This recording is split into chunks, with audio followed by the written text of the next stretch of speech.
दुख में सुमिरन सब करे, सुख में करे न कोई। जो सुख में सुमिरन करे, तो दुख काहू को होए। बोले राजा ने एक मैं दिव्य कथा सुनाता हूं आपको। एक त्रिकूट नाम का पर्वत था। त्रिकूट इसका पर्वत का नाम क्यों पड़ा?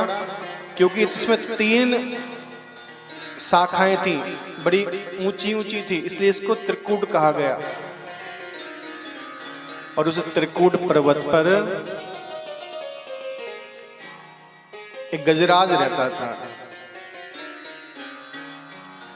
बड़ा ही शक्तिशाली, बड़ा ही बलवान था।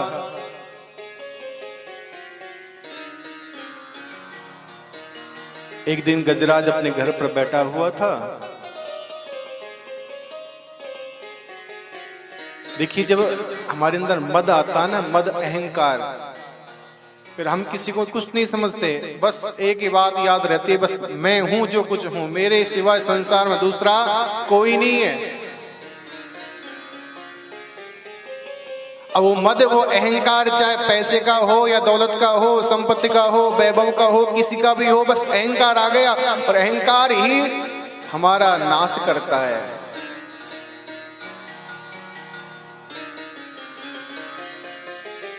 जब वो गजराज वन में निकलता था ना,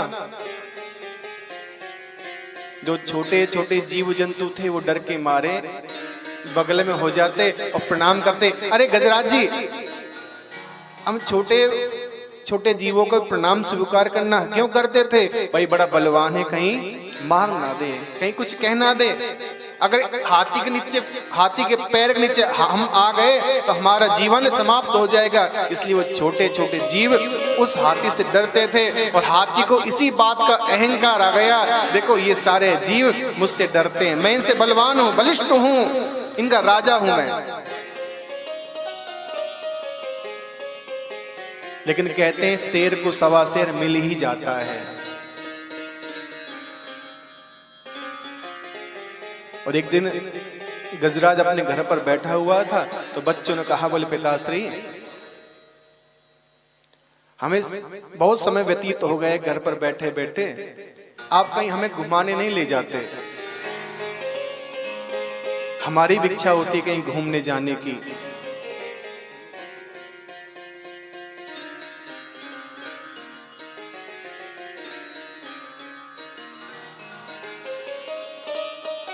गजराज ने कहा, बोले समय आएगा जरूर चलेंगे। हमारे बच्चे भी तो कहते हैं कि पिताजी छुट्टी आ गई है, कहीं बाहर चलिए ना घूमने के लिए, घर पर बैठे बैठे परेशान हो रहे हैं, समय पास नहीं होता। तो गजराज ने कहा, बोले चिंता मत करो, कल प्रातःकाल हम घूमने चलेंगे और एक दिव्य तालाब में स्नान करेंगे। बोले ठीक है। प्रातःकाल हुई, गजराज अपने बच्चे, अपने पत्नियों के साथ में वन में विचरण करने के लिए चल दिए। आगे गजराज अपने अहंकार के मद में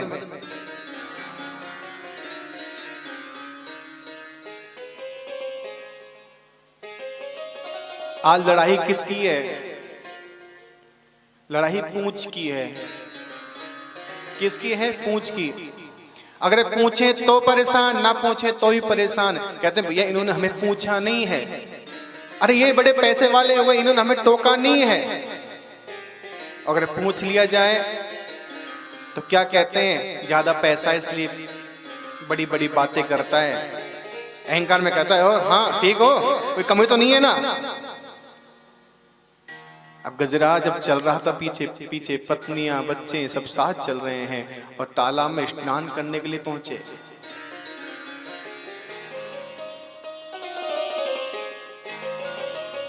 और जब स्नान के लिए उस तालाब में अंदर प्रवेश किया तो स्नान करते करते समय व्यतीत हो गया।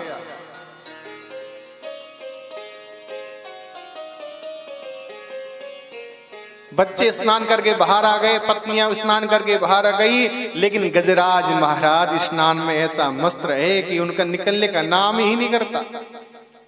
कहते हैं संतों का स्नान और हाथी के स्नान बराबर है।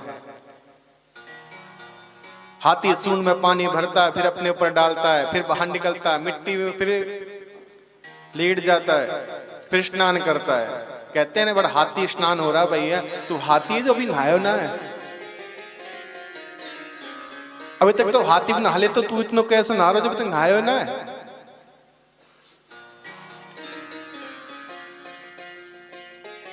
अब पत्नियों ने कहा, बोले स्वामी अब जल से बाहर आइए, समय बहुत हो गया है, घर पर भी जाना है। गजराज ने कहा, बोले थोड़ा रुक जाइए, हम स्नान कर लें।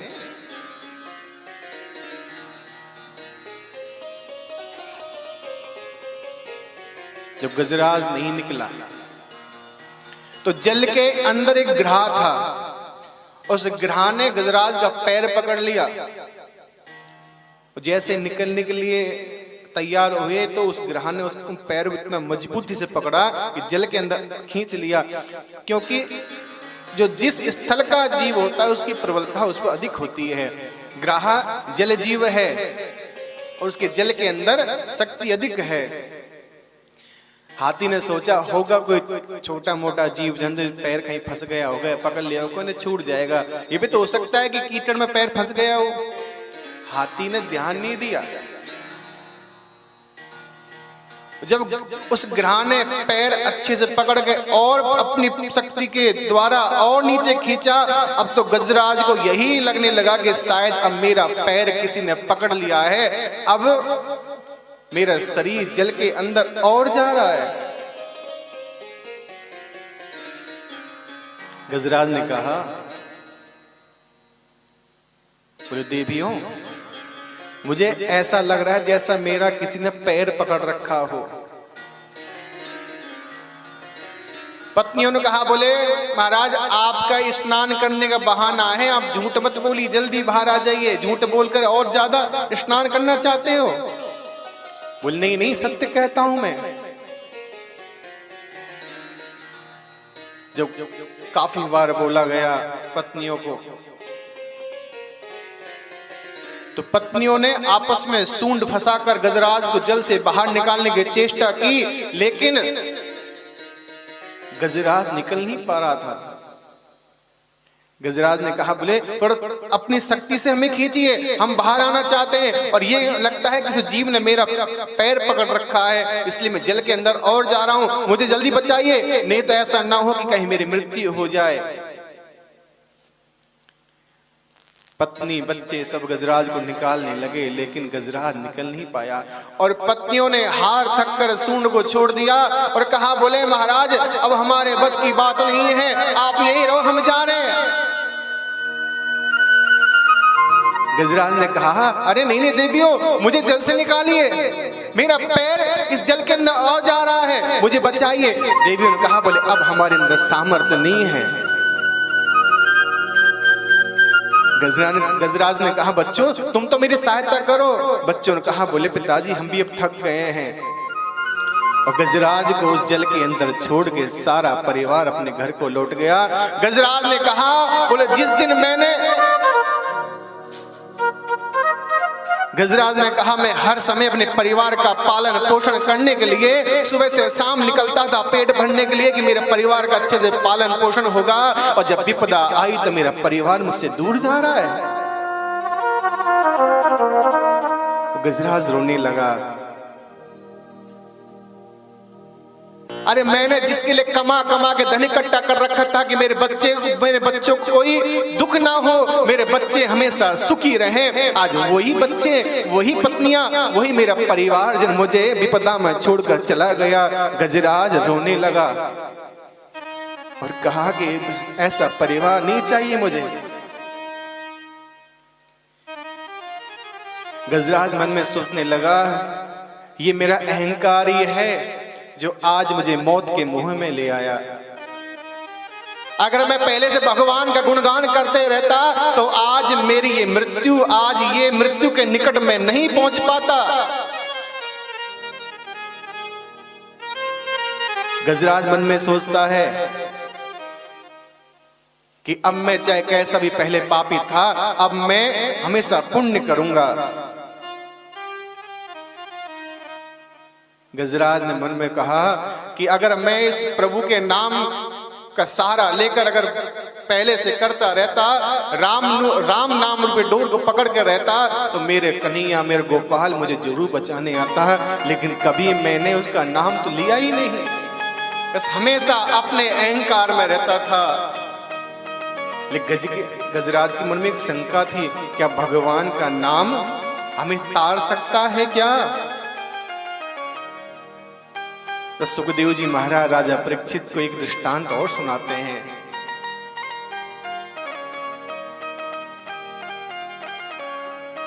कहा, बोले राजन, हम चाहे कितने पापी क्यों ना हो, अगर हमने एक बार भी राम नाम जप लिया तो इसी भव से पार होने से हमें कोई नहीं रोक सकता। बोले गुरुदेव कैसे? बोले कि डाकू था रत्नाकर नाम का, वो दिन भर पाप करता रहता,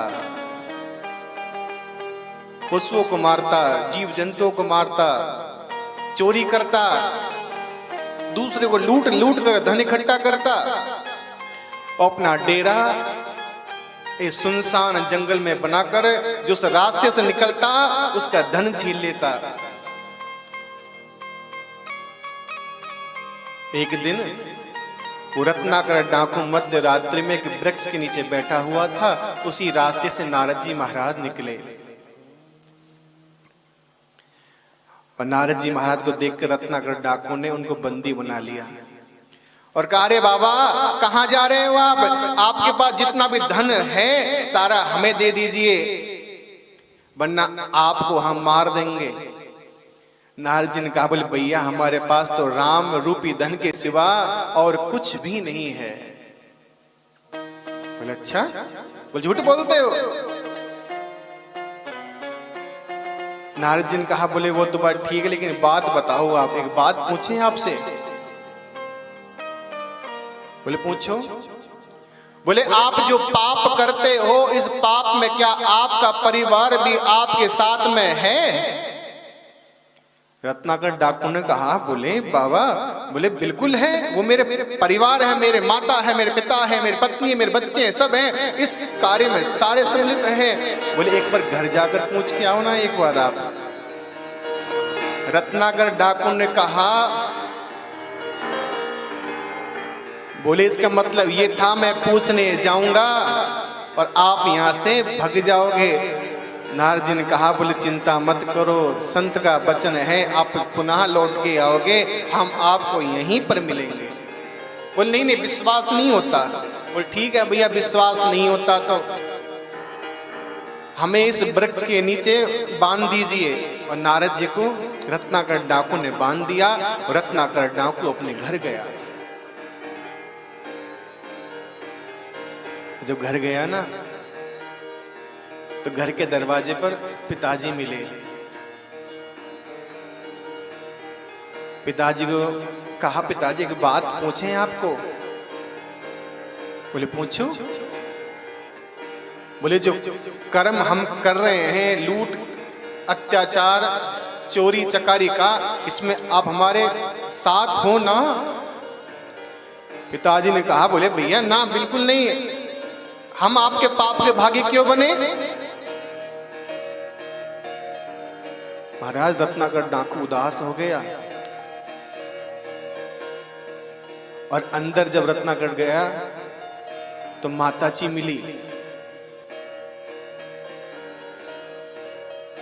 माताजी से कहा, बोले मैया आप तो मेरी जननी हो, आपने मुझे पैदा किया है, आप तो मेरे सभी कर्मों में मेरा साथ दोगी ना? जो ये चोरी चकारी पाप अत्याचार में करता हूं, लोगों को लूट लूट के जो धन लाता हूं, वो जो पाप होता है, उस पाप में आप मेरे साथ हो ना? माता जी ने कहा, बोले बेटा बुरा मत मानना, मैं आपके इस पाप में सम्मिलित नहीं हूं। रत्नाकर डाकू ने जब ये बात सुनी तो रत्नाकर डाकू बड़ा उदास हुआ और अंदर गया अपनी पत्नी से। पत्नी भोजन बना रही थी और कहा, बोले देवी एक बात बताना, सच्ची सच्ची। बोले बोलो क्या बात है। बोले जो हम कर्म कर रहे हैं, जो मैं चोरी करके लाता हूं, दूसरों का धन छीन छीन के लाता हूं, वो जो पाप होता है उस पाप में अब तो मेरे साथ हो। अरे आप तो मेरी अर्धांगिनी हो, आपने तो मेरे साथ जीने का वचन लिया है। आप तो अग्नि की परिक्रमा करके मेरे साथ जीने मरने का वचन लेके आई हो, आप तो साथ हो ना। पत्नी ने कहा, बोले स्वामी एक बात मैं आपको बता दूं, आपके पुण्यों के अधिकारी मैं हूं, लेकिन आपके पापों का अधिकारी मैं भी नहीं हूं। रत्नाकर डाकू रोता रोता नारद जी महाराज के पास गए और कहा, बोले प्रभु मुझे आज ज्ञात हो गया,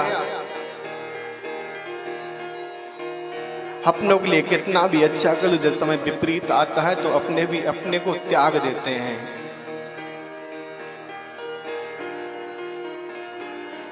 जिनके लिए हम रात दिन मेहनत करते थे, मेहनत करते हैं, करते रहेंगे, ये हम सोचते थे। आज वो जब मुझ पर विपदा आई, मुझ पर संकट आया तो उन्होंने मेरा त्याग कर दिया। हाथ ऊपर करके कहते हैं, नहीं नहीं भैया, हम तुम्हारे पाप के भागी नहीं हो सकते। नारद जी के चरणों में रत्नाकर डाकू गिर गए और कहा, बोले गुरुजी मुझे सद्मार्ग दिखाइए आप, मेरा ये मार्ग कैसे सुधर सके। रत्नाकर डाकू रोने लगा। नारद जी ने कहा, बोले रत्नाकर उदास मत हो, अभी कुछ बिगड़ा नहीं है। बोले रत्नाकर भगवान के नाम का सहारा ले ले, भगवान तेरा उद्धार कर देगा। रत्नाकर ने कहा, बोले बाबा, बोले गुरुजी मैं इतना पापी हूं कि मैं तो राम का नाम भी नहीं ले सकता।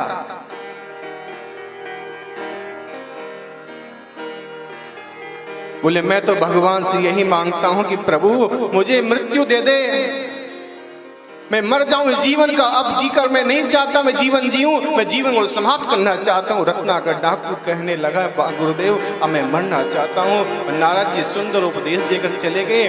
रत्नाकर डाकू उस वृक्ष के नीचे भगवान से यही प्रार्थना करता है कि प्रभु मुझे उठा ले, मुझे उठा ले। और कहा, बोले मरा मरा मरा मरा मरा मरा मरा मरा मरा कहते हुए अंत समय में राम नाम आ गया और उसका उद्धार हो गया और वही अगले जन्म में वाल्मीकि जी महाराज बने। बोले राजा रामचंद्र भगवान की।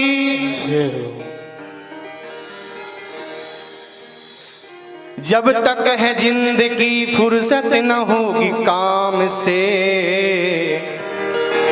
कुछ समय सा निकालो प्रेम कर लो राम से। ये तो गजराज कह रहा है कि मैंने संसार के चक्कर में पढ़कर सारा जीवन व्यतीत कर दिया, अब नहीं पढ़ना। बोले मैं भगवान को नाम तो नहीं जानता।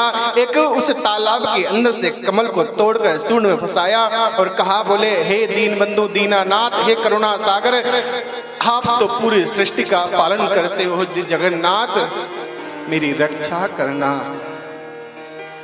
सभी देवता ऊपर आकाश में विराजमान हो गए और सब यही कहते हैं। भगवान शंकर जी सोचने लगे, अगर ये बम भोले ही कह देगा तो हम दौड़कर बचा लेंगे इसे। माता जी कहने लगी, अगर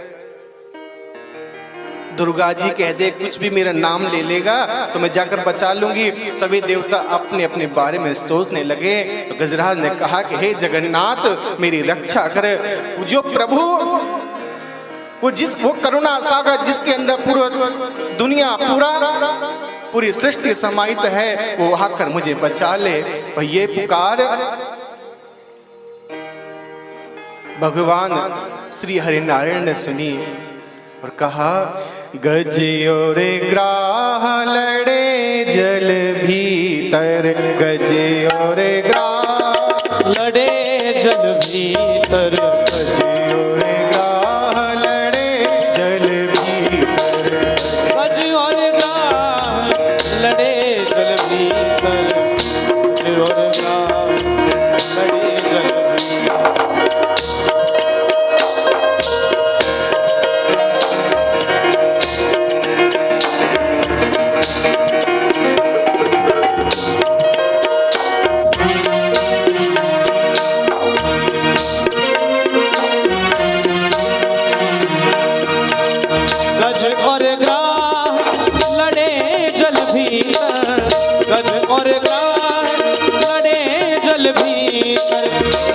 लड़त गजहाराय, ओ लड़त लड़त गजहाराय, श्रीमन नारायण नारायण नारायण, नारायण बांके बिहारी लाल की।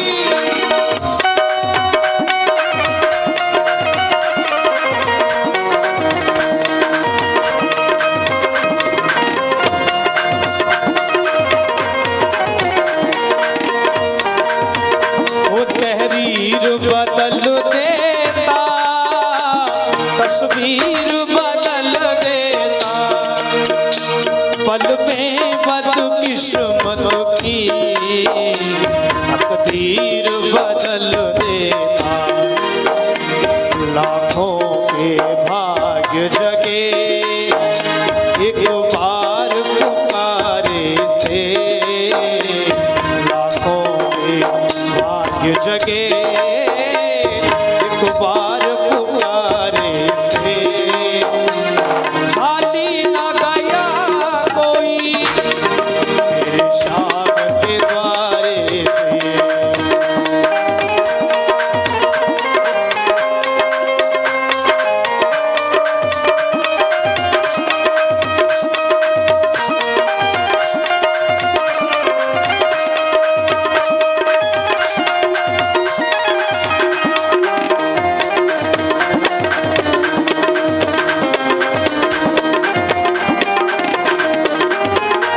जिसके मन मंदिर में तेरी ज्योत निराली है,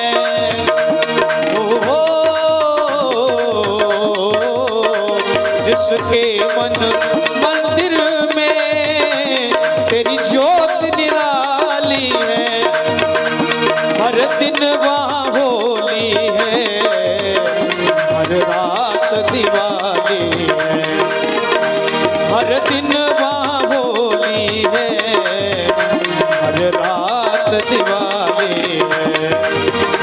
जो मांगना है मांगो, जो मांगना है मांगो, इस कृष्ण प्यारे से, खाली न गया कोई मेरे शाम के द्वारे से, खाली न गया कोई मेरे शाम के द्वारे से।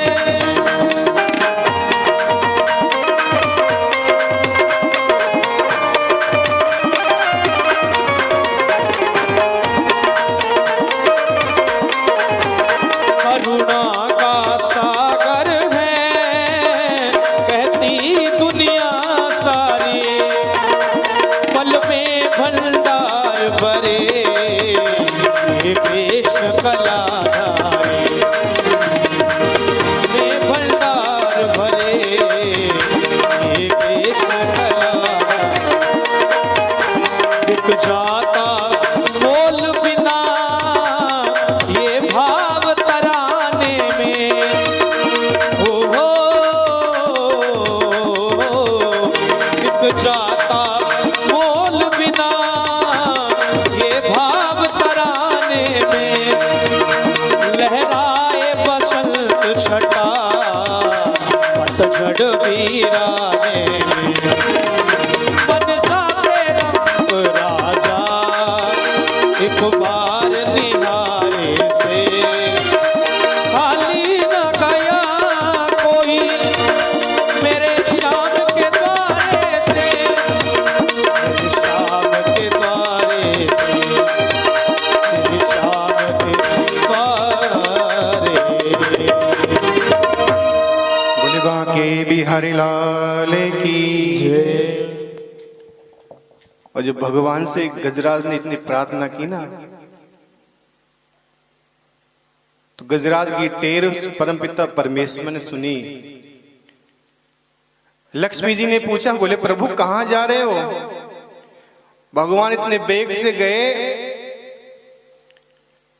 कि हा शब्द तो माता जी के पास निकला और थी मैं तो गजराज के पास आ गए, और भगवान ने अपना सुदर्शन चक्र छोड़ा और ग्राह का सिर अलग कर दिया।